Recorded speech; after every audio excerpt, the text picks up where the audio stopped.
Former Chief Minister Muhammad Alimuddin na yung biramba MU gi Foundation Stone da laikat pagaloi na ngasi yangkhai humdoirak suba Jawaharlal Nehru University JNU PG Center Manipur gi Foundation Day Manipur University gi Senate Hall da Pangthokkhre.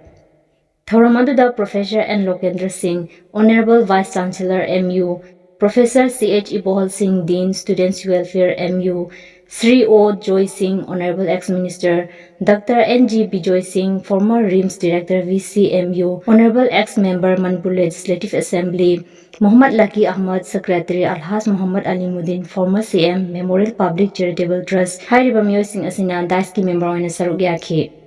Thoram asiga mari lainana Manipur University karamna laki haibagi matangda wafum kaya thamnaki. Hojik Manipur gi Central University asi JNU PG Center Manipur lairambagini hainasu phongdoknakibaga loinana mahaki Foundation Stone asi matamga chunaba mawngda semgatkadabani hainasu mot phongdoknaki. Aina MUSU da appeal tawi tawningi ahanbada marumdi hojik Manipur da university ji kamai laki masigi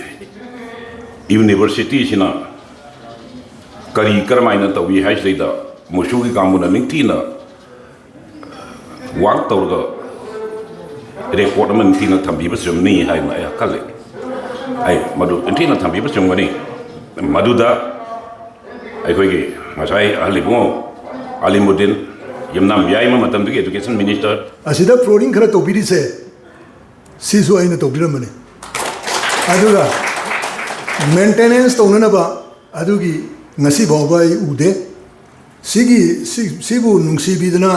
function ama sahi gi tobiriba kambu sidagi committee ama sembiraga under the supervision of the authorities of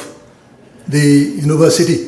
asi phajana semanding ngasi hoji phambiriba akoi gi vice chancellor na asigi matek simatadi amukta thuna sahi ji loidringa sida amukta phajaba mo de thambira bu aibajina aigi appeal ni aina masi sema ningi badi sibu linkhat pi bada chogo Thoudang lobirami ba honorable matamdugi chief minister Sri Alimuddin aduga maga loina ba magi right hand Sri Wenam Yaima ai magi life history pa bada sigi linkhat pada ngangi ba tawriba mayam si Alimuddin honorable chief minister na yet ki pangbo wena sin naramisi Sri Wenam Yaima and Pazabada Fungjabane. Ado Ani Halani Sina Tobzeramani, Ado Maruina, Chief Minister Webiri Masina, Tobzerami Bepotse, Masina Ngasi,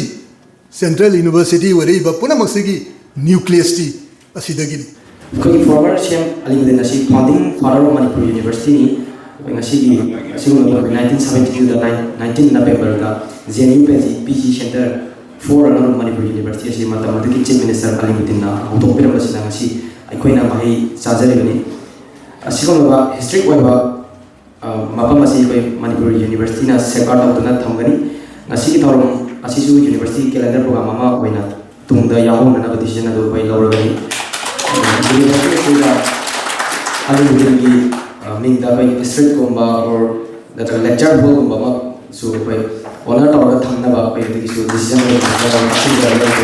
mari ba decision makha tar ba chahi sing makata sai sing thora masi achaw thora mo university si oihan biramada achaw thora biram kai khun jari ba former BC professor NG Bijoy bu acha sing na kai khun da chari aduga JNU PG Center asi bu nikapagi yawira ba koi veteran politician aduga former deputy CM so binaba koi bu bozoi sing su musu ni mai kai gi awang ba thakta kai khun bu chari makata ba sai sing su koi ba sing yawina ba koi ro chari PG Center si na Maru khunbiram duna ngasi ekoi miyam ki Manipur tabar mai kolasi lem lebani aduna ngasi thoram asi yamna maru oiba observation ama khangni postgraduate center si gi maru oiba si koina kedom da Pangthokkhre university asina vibrant central institution ama koina values of excellence critical inquiry and social responsibility ama yokatna lami aduna intention jarabada la dignitaries mayam sumari jum mayam ma thambikre to ena natum tar su singo observation asi apurba